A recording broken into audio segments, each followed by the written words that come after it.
بسم اللہ الرحمن الرحیم۔ سیرت النبی صلی اللہ علیہ وسلم، 26واں باب، کڑی آزمائش۔ ایک روز حضور نبی کریم صلی اللہ علیہ وسلم خانہ کعبہ میں نماز پڑھ رہے تھے کہ ابو جہل آپ کے پاس آیا اور بولا، کیا میں نے آپ کو اس سے منع نہیں کیا تھا؟ آپ جانتے نہیں میں سب سے بڑے گروہ والا ہوں۔ اس پر سورۃ العلق کی آیت 17-18 نازل ہوئی۔ ترجمہ: سو یہ اپنے گروہ کے لوگوں کو بلا لیں، اگر اس نے ایسا کیا تو ہم بھی دوزخ کے پیادوں کو بلا لیں گے۔ حضرت ابن عباس رضی اللہ تعالیٰ عنہ فرماتے ہیں، اگر ابو جہل اپنے گروہ کو بلاتا تو اللہ تعالیٰ کے عذاب کے فرشتے اسے پکڑ کر تہس نہس کر دیتے۔ ایک روز ابو جہل حضور نبی کریم صلی اللہ علیہ وسلم کے سامنے آیا اور آپ سے مخاطب ہوا، آپ کو معلوم ہے میں بطحا والوں کا محافظ ہوں۔ آپ کو معلوم ہے میں بطحا والوں کا محافظ ہوں اور میں یہاں ایک شریف ترین شخص ہوں۔ اس وقت اللہ تعالیٰ نے سورہ دخان کی آیت نمبر 49 نازل فرمائی۔ ترجمہ: چخ تو بڑا معزز مکرم ہے۔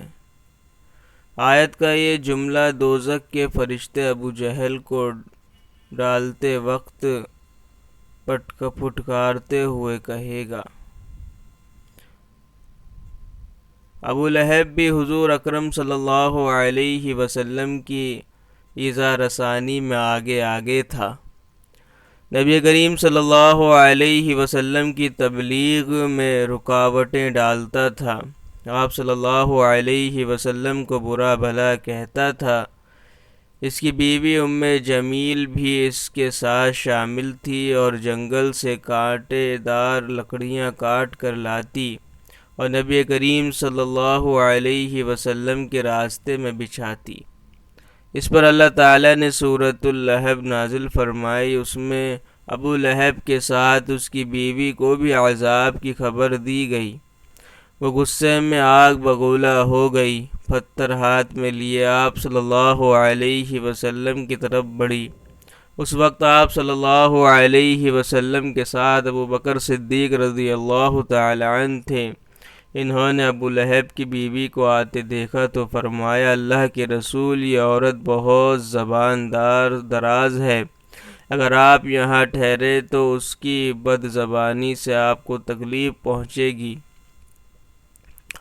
ان کی بات سن کر حضور نبی کریم صلی اللہ علیہ وسلم نے فرمایا، ابو بکر فکر نہ کرو، وہ مجھے نہ دیکھ سکے گی۔ اتنے میں ام جمیل نزدیک پہنچ گئی۔ اسے وہاں صرف ابو بکر صدیق رضی اللہ تعالیٰ نظر آئے۔ وہ آتے ہی بولے، ابو بکر، تمہارے دوست نے مجھے ذلیل کیا ہے، کہاں ہے تمہارا دوست جو شعر پڑھتا ہے؟ ابو بکر بولے، کیا تمہیں میرے ساتھ کوئی نظر آ رہا ہے؟ کیوں، کیا بات ہے؟ مجھے تو تمہارے ساتھ کوئی نظر نہیں آ رہا۔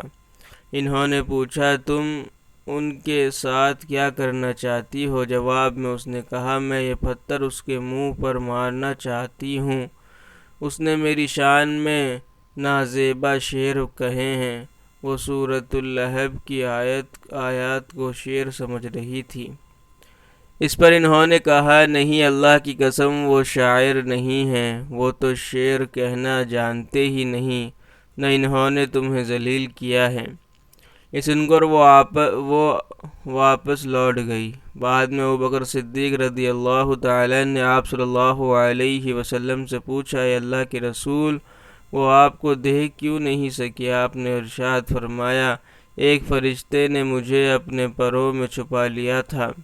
ایک روایت کے مطابق آپ نے یہ جواب ارشاد فرمایا تھا، میرے اور اس کے درمیان ایک آڑ پیدا کر دی گئی تھی۔ ابو لہب کے ایک بیٹے کا نام عتبہ تھا، دوسرے کا نام عتیبہ تھا۔ اعلان نبوت سے پہلے رسول کریم صلی اللہ علیہ وسلم نے اپنی دو بیٹیوں حضرت رقیہ اور حضرت ام کلثوم رضی اللہ تعالی عنہما کا نکاح ابو لہب کے ان دونوں بیٹوں سے کر دیا تھا۔ یہ صرف نکاح ہوا تھا، ابھی رخصتی نہیں ہوئی تھی۔ اسلام کا آغاز ہوا اور سورہ لہب نازل ہوئی تو ابو لہب نے غصے میں آ کر اپنے بیٹوں سے کہا، اگر تم محمد کی بیٹیوں کو طلاق نہیں دو گے تو میں تمہارا چہرہ نہیں دیکھوں گا۔ چنانچہ ان دونوں نے انہیں طلاق دے دی۔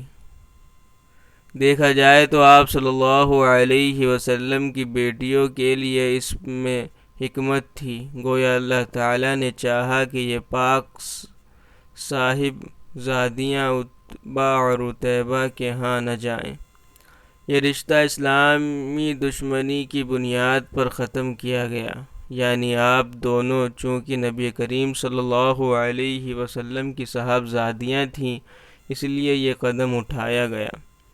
اس موقع پر عتیبہ نبی اکرم صلی اللہ علیہ وسلم کی خدمت میں حاضر ہوا اور اس نے آپ کی شان میں گستاخی کی۔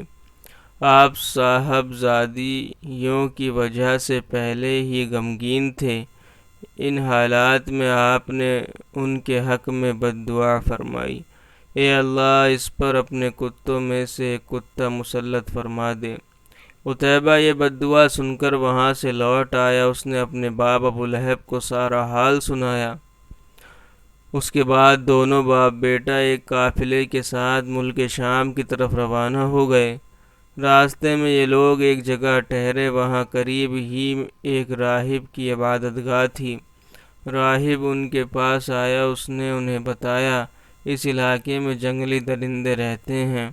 ابو لہب یہ سن کر خوف زدہ ہو گیا۔ نبی کریم صلی اللہ علیہ وسلم کی بد دعا یاد آ گئی۔ اس نے قافلے والوں سے کہا، تم لوگ میری حیثیت سے باخبر ہو اور یہ بھی جانتے ہو کہ میرا تم پر کیا حق ہے۔ انہوں نے ایک زبان ہو کر کہا، بے شک ہمیں معلوم ہے۔ ابو لہب یہ سن کر بولا، تب پھر تم ہماری مدد کرو، میں محمد کی بد دعا کی وجہ سے خوفزدہ ہو گیا ہوں، اس لیے تم لوگ اپنا سامان اس عبادت گاہ کی طرف رکھ کر اس پر میرے بیٹے کا بستر لگا دو اور اس کے چاروں طرف تم لوگ اپنے بستر لگا لو۔ ان لوگوں نے ایسا ہی کیا، یہی نہیں انہوں نے اپنے چاروں طرف اپنے اونٹوں کو بھی بٹھا دیا۔ اس طرح عتیبہ ان سب کے عین درمیان میں آ گیا۔ اب وہ سب ان کی پاسبانی کرنے لگے۔ ان تمام احتیاطی تدابیر کے باوجود حضور نبی کریم صلی اللہ علیہ وسلم کی پیش گوئی پوری ہو گئی۔ نصف رات کے قریب ایک شیر وہاں آیا اور سوئے ہوئے لوگوں کو سونگھنے لگا۔ ایک ایک کو سونگھتے ہوئے وہ آگے بڑھتا رہا، یہاں تک کہ وہ لمبی چھلانگ لگا کر عتیبہ تک پہنچ گیا۔ بس پھر کیا تھا، اس نے اسے چیر پھاڑ کر ہلاک کر دیا۔ تکلیف پہنچانے کا ایک اور واقعہ اس طرح پیش آیا کہ ایک روز آپ صلی اللہ علیہ وسلم مسجد حرام میں نماز پڑھ رہے تھے۔ قریب ہی کچھ جانور ذبح کیے گئے تھے۔ وہ لوگ اپنے بتوں کے نام پر قربانی کرتے تھے۔ ان جانوروں کی ایک اوجھڑی ابھی تک وہیں پڑی تھی۔ ایسے میں ابو جہل نے کہا، کیا کوئی شخص ایسا ہے جو اس اوجھڑی کو محمد کے اوپر ڈال دے؟ ایک روایت کے مطابق کسی نے کہا، کیا تم یہ منظر نہیں دیکھ رہے ہو؟ تم میں سے کون ہے جو وہاں جائے جہاں فلاں قبیلے نے جانور ذبح کیے ہیں؟ ان کا گوبر، لید، خون اور اوجھڑی وہاں پڑے ہیں۔ کوئی شخص وہاں جا کر گندگی اٹھا لائے اور محمد کے سجدے میں جانے کا انتظار کرے، پھر جوں ہی وہ سجدے میں جائیں وہ شخص گندگی ان کی کندھوں کے درمیان رکھ دے۔ تب مشرکوں میں سے ایک شخص اٹھا، اس کا نام عقبہ بن ابی معیط تھا۔ یہ اپنی قوم میں سب سے زیادہ بدبخت تھا۔ یہ گیا اور اوجھڑی اٹھا لایا۔ جب آپ صلی اللہ علیہ وسلم سجدے میں گئے تو اوجھڑی آپ پر رکھ دی۔ اس پر مشرکین زور زور سے ہنسنے لگے، یہاں تک کہ وہ ہنسی سے بے حال ہو گئے اور ایک دوسرے پر گرنے لگے۔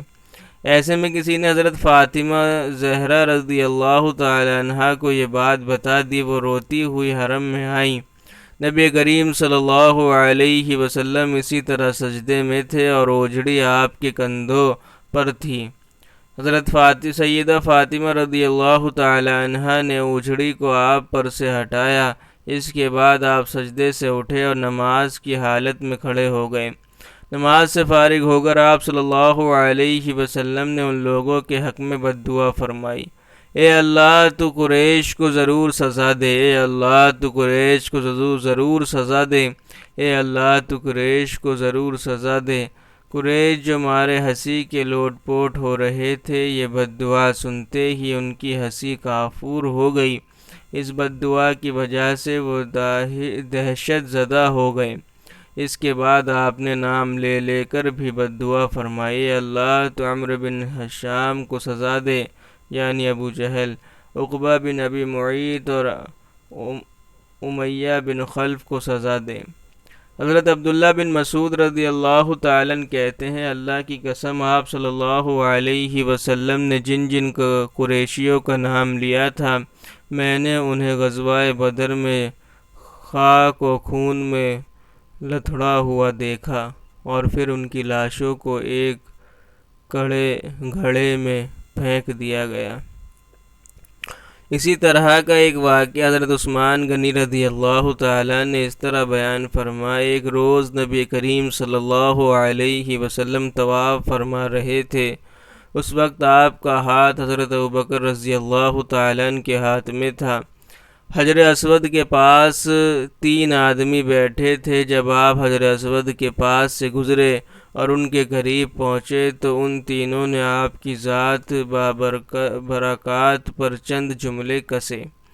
ان جملوں کو سن کر آپ کو تکلیف پہنچی۔ تکلیف کے آثار آپ کے چہرے سے ظاہر ہوئے۔ دوسرے پھیرے میں ابو جہل نے کہا: تم ہمیں ان معبودوں کی عبادت کرنے سے روکتے ہو جنہیں ہمارے باپ دادا پوجتے آئے ہیں، لیکن ہم تم سے صلح نہیں کر سکتے۔ جواب میں آپ صلی اللہ علیہ وسلم نے فرمایا: میرا بھی یہی حال ہے۔ پھر آپ آگے بڑھ گئے۔ تیسرے پھیرے میں بھی انہوں نے ایسا ہی کہا۔